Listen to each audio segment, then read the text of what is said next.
Hello again. This is the fourth video on a series on Procom's growth. Life was good. We were developing a reputation.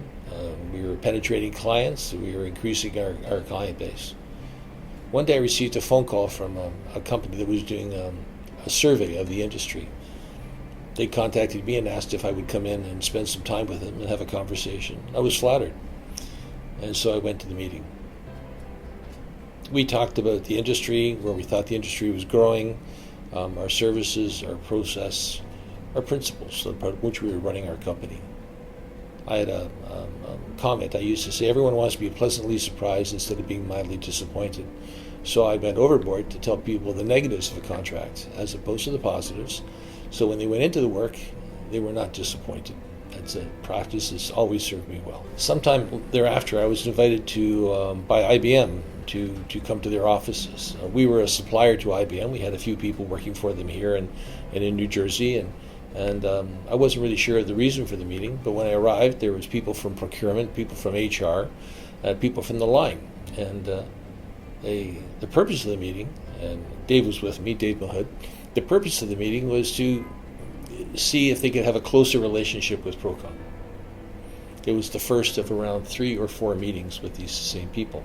Things were going well at the meetings. At the fourth one, there was a new chap who arrived. He was from New York, and he came in, and we started really pushing the issue of rates, an outstanding issue, the very last issue. We got down to a point where he said, the difference here is 5%. If you put IBM's logo on your business card, it's worth 5%. I can't say as I already received that message well. I looked at Dave, Dave looked at me, Dave started packing up his material, gave it some thought, and I said to him, sir, if you're talking about hardware, IBM's got the best hardware in the world, and you're right, we would put IBM on, and that would be worth 5%.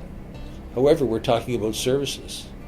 I think it's worth 5% if you put Procom's logo on IBM's card.